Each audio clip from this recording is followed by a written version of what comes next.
Welcome to the Agile Wire, where professional Scrum trainers Jeff Boobles and Jeff Molesky discuss Agile topics. Now, here are your hosts, Jeff Boobles and Jeff Molesky. Gentlemen, good evening. How are you guys doing?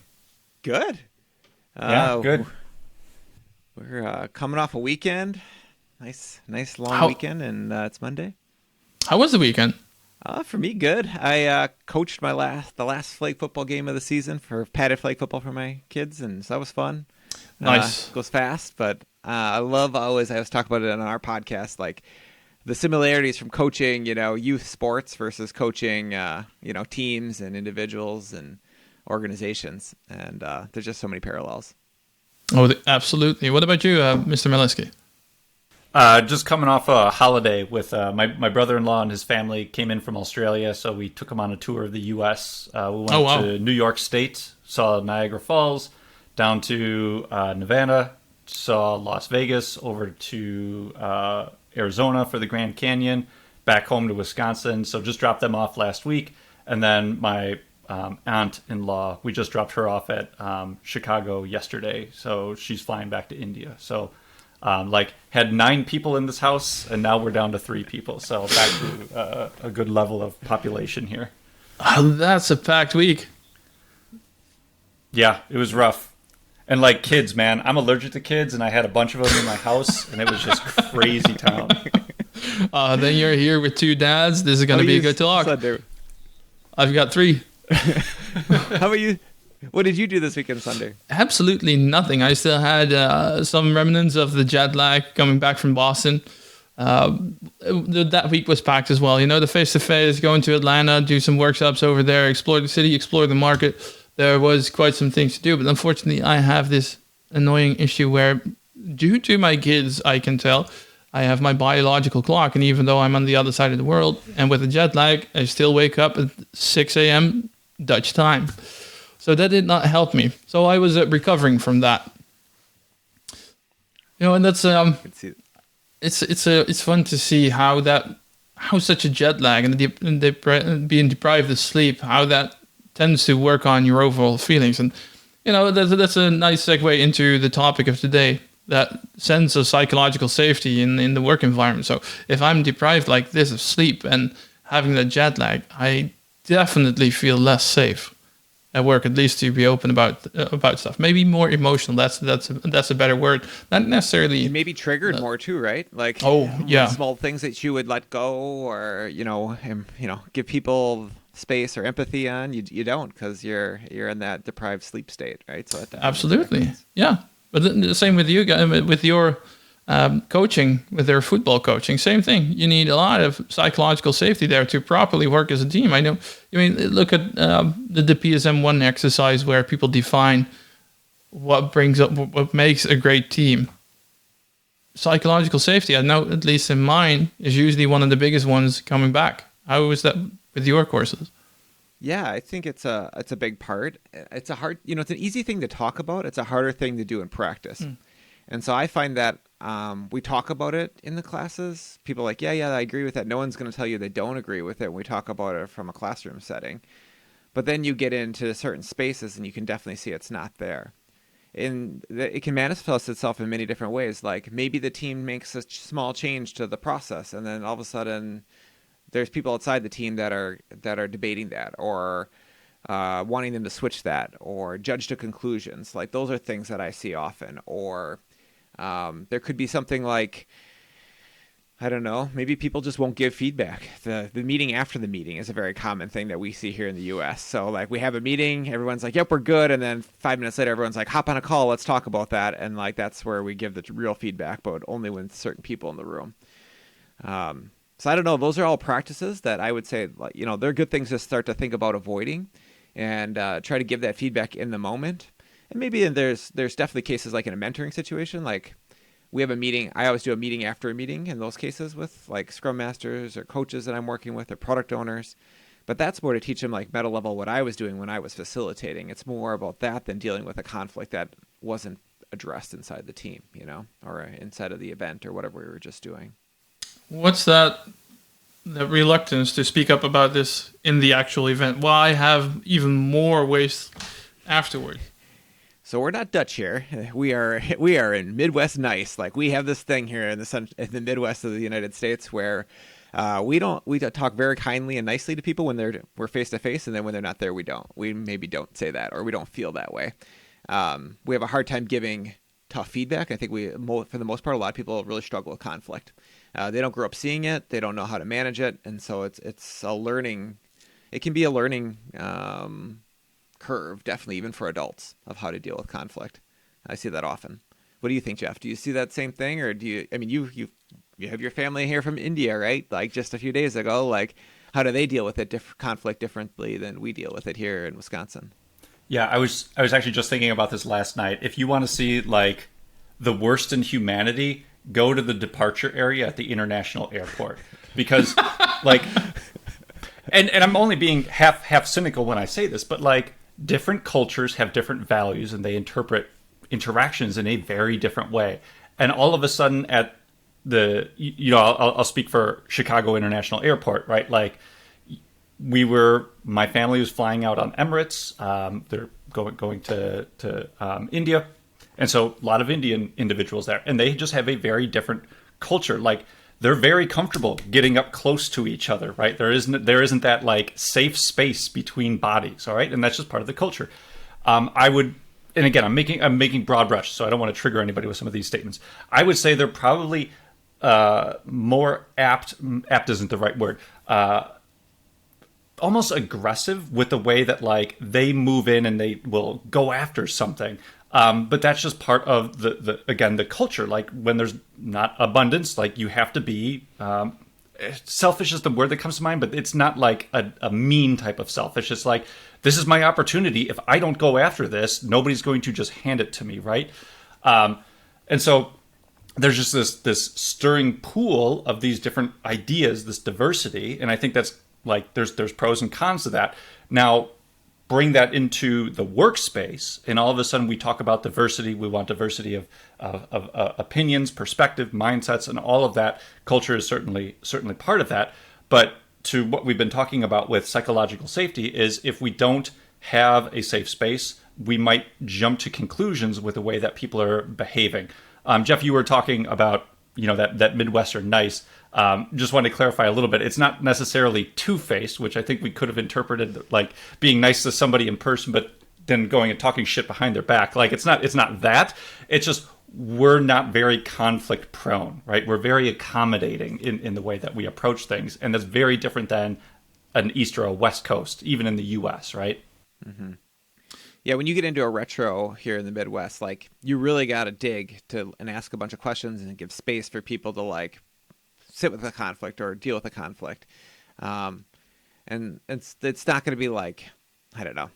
It's just so much more direct if you do a retro in the East Coast or the West Coast. Oh, so, yeah, absolutely. I'm sure, how is it? I guess I only hear from other people. I've never been in a retro with Dutch people, but I just the persona from that you hear is that very direct, right? Like, I would assume that you would have a lot of authentic conversations. This might be a potential culture shock coming up. Absolutely.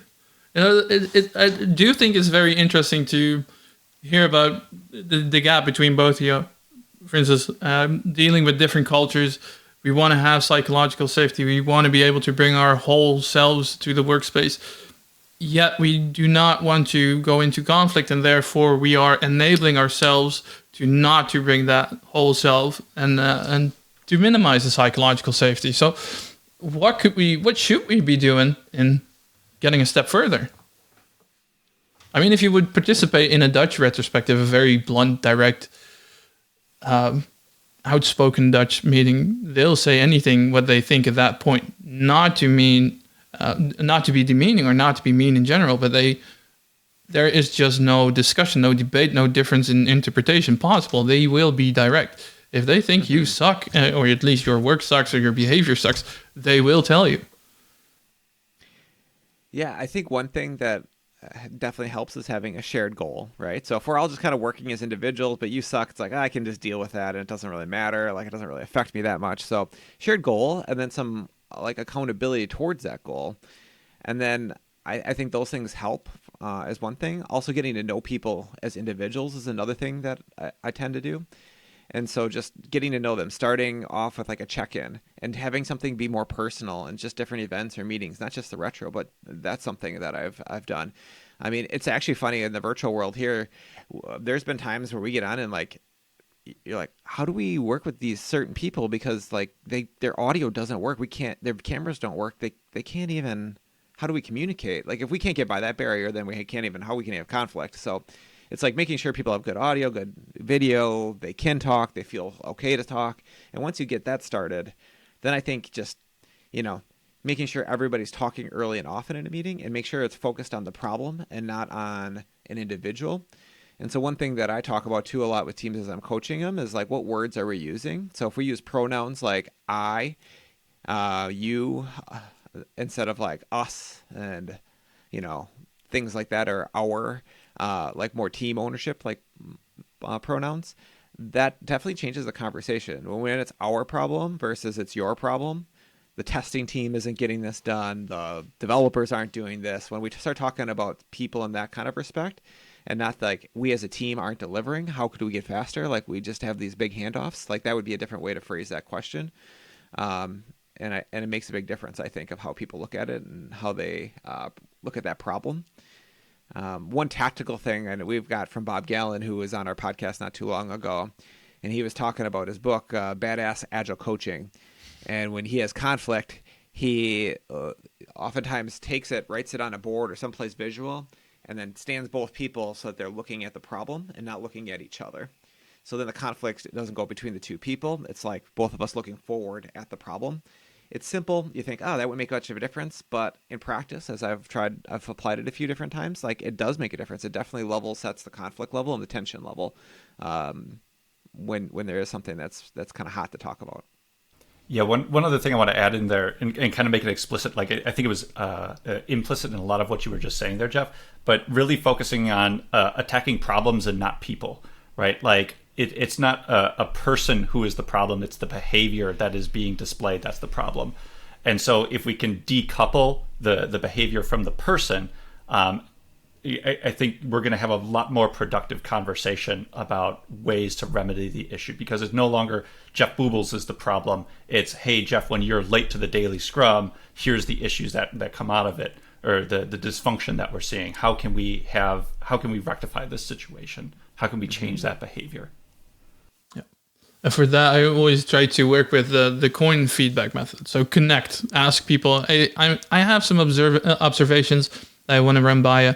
Is now a good moment, or maybe go into a different moment, or do you want to go outside of the office, or maybe someone is just not at the right mindset at that point in time. So connect with them. Mm-hmm. Make sure that people are getting into the right mindset. So share the observations, as you guys both mentioned, and it has this and this impact, even though it might be behavior or whatsoever. And the end for next steps. Do you share my observations? Do you agree with them? Do you need my help? Maybe something's going on at home. Maybe they have some personal things going on that they are not necessarily comfortable with sharing directly. But by lowering that threshold to share that stuff, that brings you in a whole different realm of accepting feedback or talking about it. I know for us as Scrum Masters, assuming that you guys work as Scrum Masters as well, and coaches, leading by example is a major part of it too. I mean, how do you set that stage? How do you lead by example? Yeah, I'll go into one more tactical thing, then we get into lead by example. But one more thing that we got from Lisa Atkins when we had her on the podcast was talk with people about how you want it to be when there's conflict before there's conflict. Like when you're starting an engagement or starting working with a team, like, hey, how do we want this to be when we have a conflict? Some people will be like, well, I really struggle with getting direct feedback because I worry that I'm going to get fired, or I worry about my security here in this organization. So if you tell me that I'm safe from that standpoint, but we need to get better, like that, then I'll be good, or if you don't wait, some people are like, tell it to me in the moment. I don't care who's around. Or some people are like, wait till after the meeting. I'd rather it just be us when we talk about it. I don't want to be embarrassed in front of others or something like that when you have to give me tough feedback. So I think that's great. And then if you say, well, this is what you said, and I'm living that, I think that's one way that you can be connecting with them, right? Having that conversation first and then doing it is a great way to connect. And I think you can actually use that as a relationship builder instead of something that tears down your relationship, if it's done done well. Yeah, so I think that's another one. I definitely do that more in my, like, when I'm coaching through certain roles, maybe not with everybody, like as a practical, like as an agile coach or an advisor for an organization. But I think as any leader that's out there that has people that report up to them, like that'd be a great conversation to have with them. Like, how do you want to be when it's tough? What is it that you really want here? How can I help you do that? Like, I think those would be great conversations to build some kind of shared ownership, and then like that'll help you with conflict and feedback and things like that into the future. Speaking of leadership, do you see any differences there in the US? Like, is it harder to speak up about these kind of things the higher you get into the chain? I think every organization's different. You know, some have a culture where it's accepted, it's the norm. Some organizations don't, where it's very political. Like, it's hard to go up one level inside of the organization and have a conversation. Like, you need to talk to your manager before you do that. Other ones, it's like, go talk to the C-suite. The door's always open. Walk in. So I can't say that it's a one way or the other inside the U.S. I think it's very organization specific. Right. It's really anecdotal, but I feel like it has more to do with the size of the organization than it does the location. In a smaller group, I think almost by definition, you feel more comfortable, more secure in a smaller group of individuals than you do in a larger group of individuals. And so if you're going to feel more secure with that smaller group of individuals, you're going to feel more safe to vocalize anything that you want to talk about in that way. And the larger the group gets, the less safety there is there. So I think it, to me, again, anecdotally, is at the smaller organizations that I've worked with in the past, there was a lot more openness and transparency. I can think of a lot of great examples of that, like back to our Sander days when Jeff and I worked together. Even at Acorns, there's this really great story that, during the pandemic, somebody had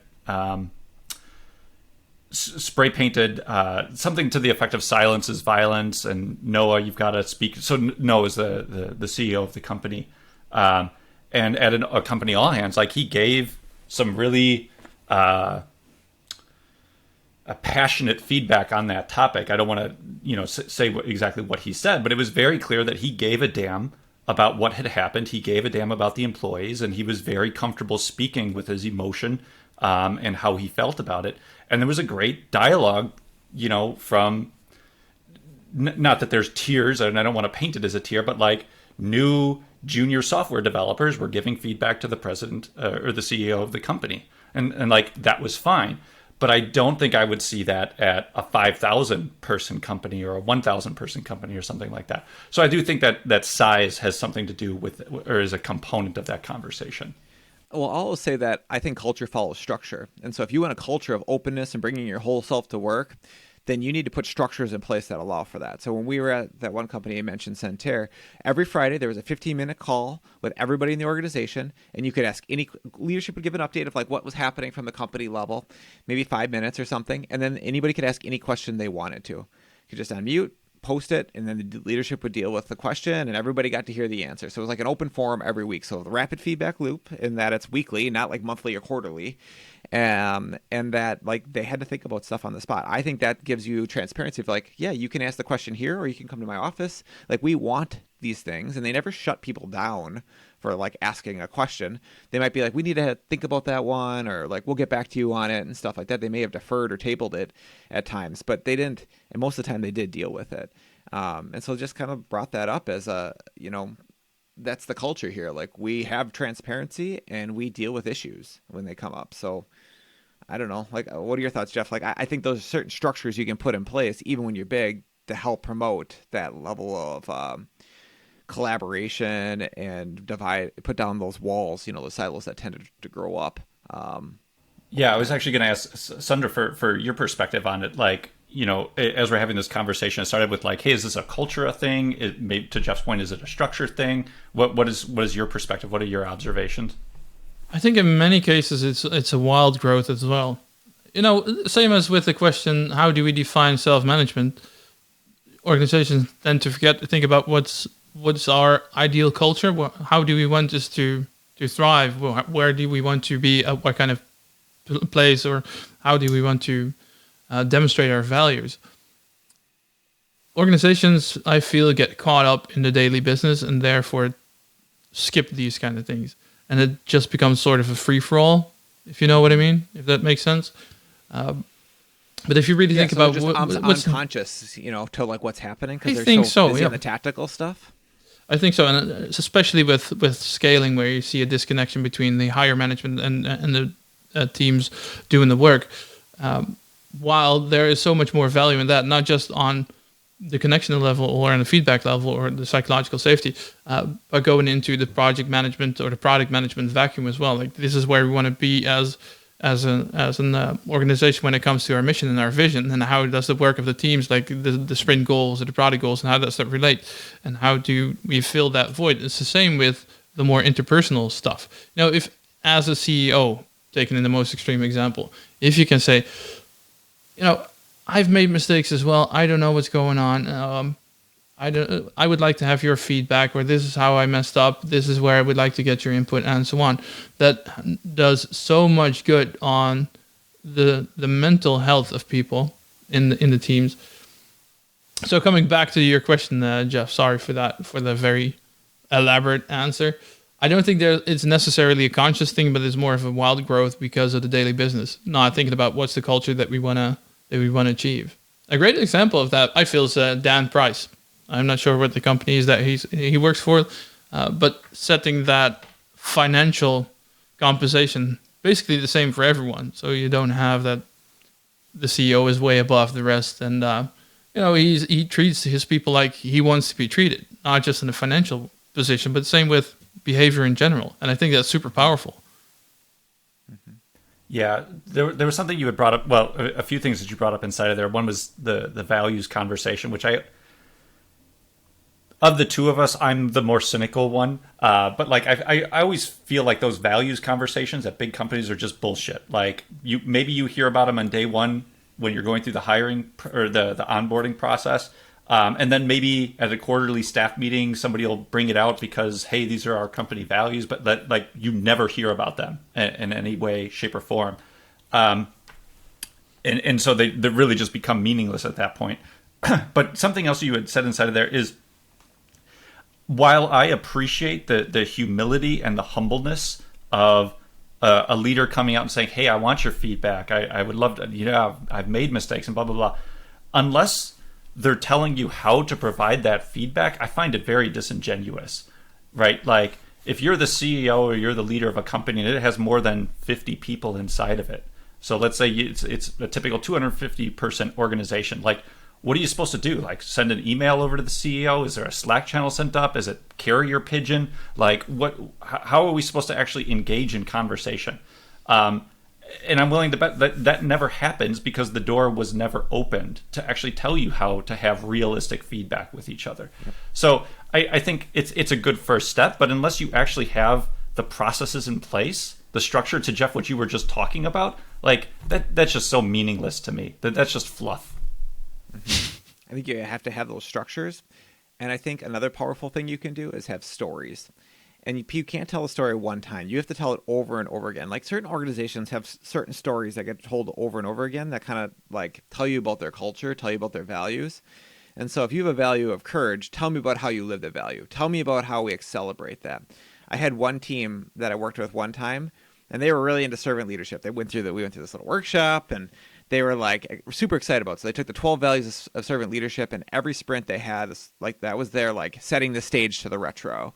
And it was the servant leader of the sprint. And so the person who was a servant leader the last sprint of the sprint had to find a story to tell of somebody who lived one of the values this sprint. And they would tell a story. It would be like a 1-paragraph thing, and they would post it on their team wall. And then, like, over time, they ended up with a bunch of these stories, and people would come, and they'd be part of like onboarding them, and they'd read these stories, and they talk about them.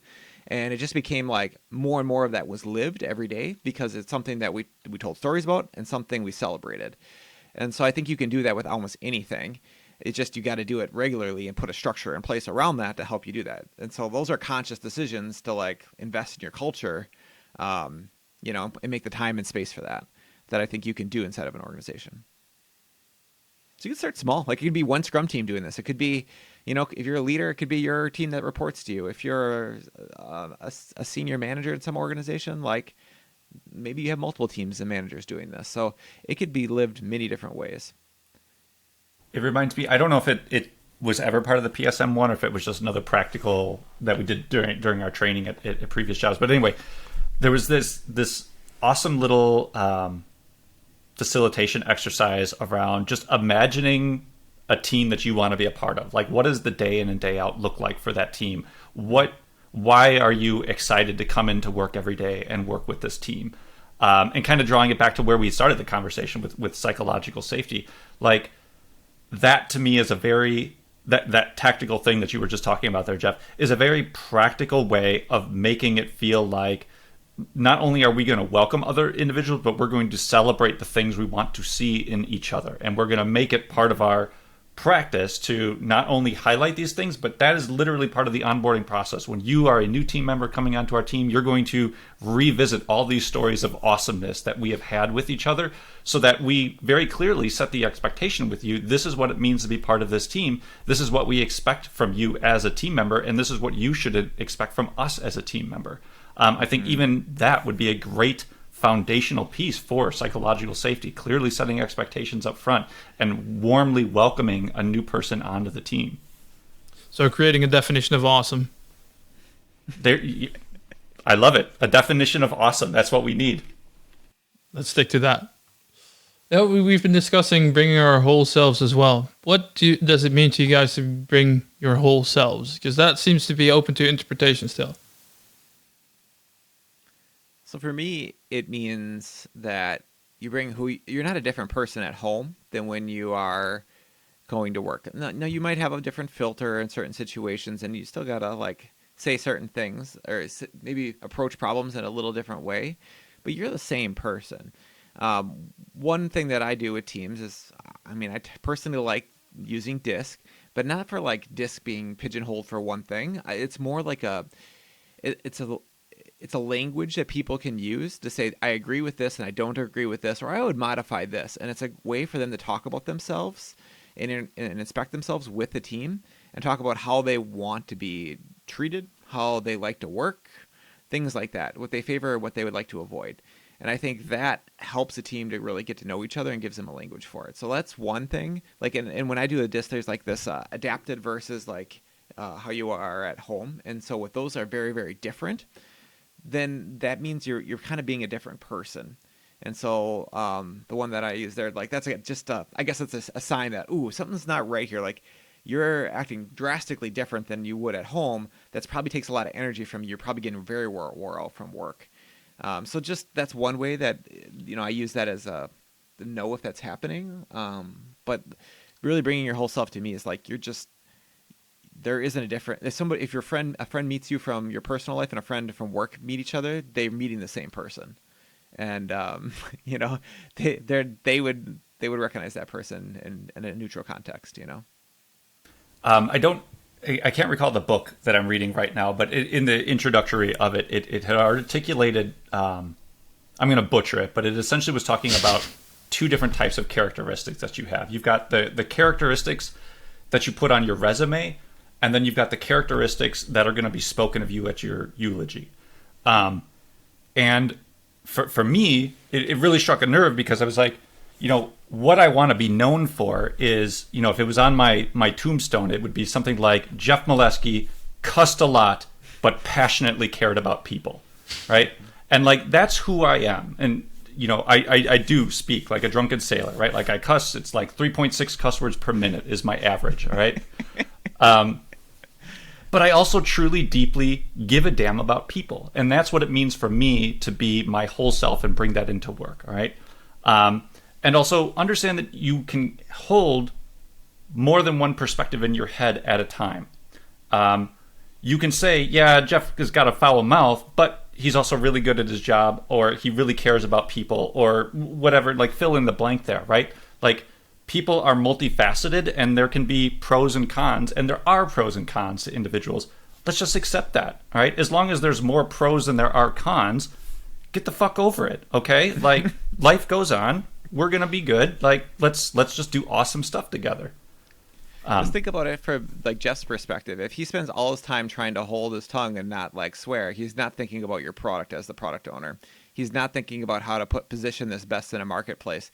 He's putting more and more energy into like that than not being himself, than into like doing the thing you hired him to do. So I think from a value perspective, from an organization's perspective, I want to put people in the best position to succeed. That's what any leader should try to do inside of an organization, is create an environment where people are successful and can be successful. And I think when you put certain norms out there, you know, of like people not being themselves, you're creating an environment where they have to do too much thinking on the simple things, you know? Yeah. One of the latest examples where I feel that people actually able to bring their whole selves to me was the Scrum.org face-to-face. And I don't want to glorify the Scrum.org community in general, because I do that quite a bit already. But one of those things that I noticed, we've never met Mr. Bubbles. And the same with Chad and Sabrina and every basically anyone who was there. Everything went smooth from the get-go. No holding back, no nothing. What's that thing that made that community, or that possibility to bring yourself without any fear of repercussions? And beer does help. I think part of it, I mean, I think part of it is, you know, the people that are in the community are kind of been vetted, and they all have certain similar values, and we've had to all go through a similar role.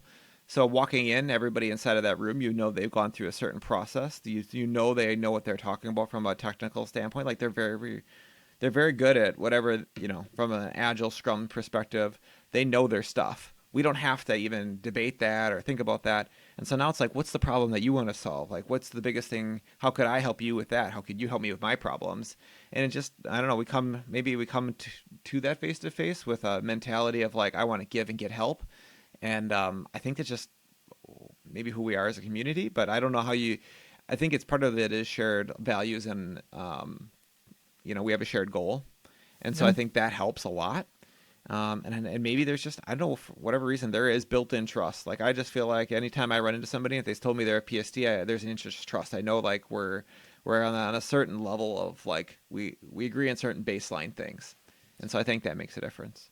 Shouldn't that be the same thing in any organization? I mean, you go through the same process as well. You get through the same hiring process. You go through the same onboarding, mostly. Maybe. I don't know. Yeah, but most hiring processes are shit. Like, at least here, I don't know, you know, in your end of the world, but here they're garbage most of the time. So like if your intake process is garbage, like expect garbage on the other side of that process. So I don't know if we necessarily do that good of a job holistically in corporate America of actually hiring for purpose, hiring for common alignment, hiring for values, etc. Yeah, I think we talk about it a lot, but we don't do a very good job of implementing it. Then that goes sort of back to my comment on thinking about the culture that you want to have, and it's the same with the hiring process. I personally, what I see also in corporate America, especially in corporate America, that there's a huge disconnection between human resources, and my absolute hate for the term human resources, and people in the team who are actually involved in the hiring process. Do you, Jeff, fit into our team, in our micro culture? That's something that HR or the hiring manager will never know, because you're not part of the team. People in the team should be making those kind of decisions, not someone who's completely disconnected from the actual work. Yeah, and to exactly that point, I think that's the exception versus the rule, right? It's the exception that you're actually interviewing with the team that you're going to be a part of. It's an exception that you're actually getting to talk and know how they operate and what that culture is like. You know, it's more of the rule that, hey, we're going to have a phone screen to make sure you're not a full fucking idiot. Cool, you can move on to the next step where you're going to talk with one or two of the managers there, and then maybe a next one is with a director or something like that. And it totally bypasses any of the people that are actually doing the work, right? So it completely sidesteps what you would expect that process to be like. Now, again, broad strokes here that I'm painting with. There are places that do things very differently. And in fact, you know, Jeff and I went out to Menlo. a number of years ago and got to see their hiring practice. When I was with Health Champion, we had something very similar where, we actually paid somebody to come in, part of the interview process. They came in for a day and they worked with the team. If they were an engineer, they were writing code. If they were a quality engineer, they were testing. And they got paid for that day. It wasn't like some unpaid internship. Like, we actually paid them for their time because it was valuable. We wanted to see how they performed, and we wanted to see how they worked with the team. And then a decision was made. So, yeah, there's absolutely places that are experimenting with other ways of doing it. But again, that seems like the exception to the rule. Mm-hmm. Same thing, by the way, for me, for the annual reviews and the appraisal and these kind of things. It's so disconnected from psychological safety or bringing your whole self to work. I mean, in Agile and in Scrum, we practice continuous inspection, adaptation. But if you only look back once a year, like, this is what you've done, and that's what you're going to get your bonus for. I know. No opportunities anymore to improve whatsoever. Yeah, I think that there's a big opportunity missed there, right? Like, what if you did it? So we do it annually now. What if we just did something a little shorter, right? Like, we used to do half annual releases when we built products.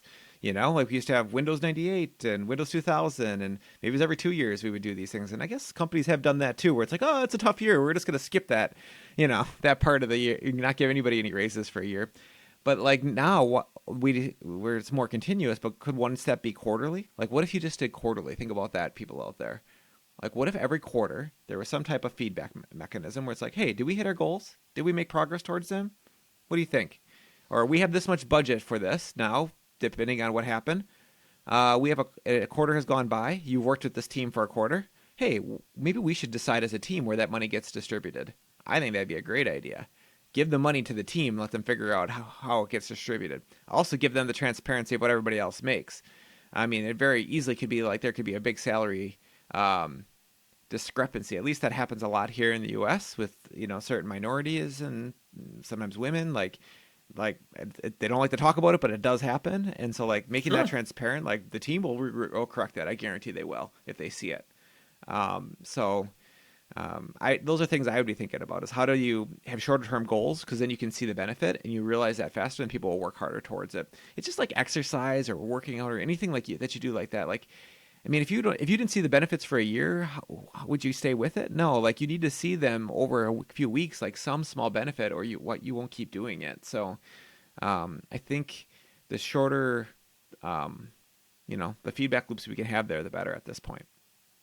One quick thing I would want to add in there. Again, I don't have kids because I'm allergic. But like, if I did have a kid, I cannot for a moment imagine this scenario. Like, little Johnny, it's his 8th birthday, and you pull up a seat and he's like, all right, Johnny, let's review the last year of accomplishments that you did. All right. So on day 36, you learned how to ride a bicycle, and that was really good. On day 110, you got all your chores done. And like, that just sounds so stupid when you lay it out like that. No, you recognize accomplishments in the moment, and you reward accomplishments at that time, right? Like, why? I just, again, I'm the cynical one. Like, I just can't imagine how somebody was like, you know what, let's just wait a year. And realistically, what happens is, like, everybody busts their ass for like the month leading up to it. It's like kids during Christmas, right? Like, that's when all the chores get done because they want to be on the good list because Santa's watching. But never mind the other 11 months of the year when Santa was like out of focus, right? Yeah, sure. Like, it just seems so stupid when you look at this stuff, but like, that's the way it is. And go most back places. Go back to 2020, January 2020. I created my whole year plan. COVID was not one of those. Yet it fucked over my entire plan. Yep. Not only yours, few other 100 million people. A couple of other people give may have been affected as well. So, morale of the story, we got to eradicate Taylorism.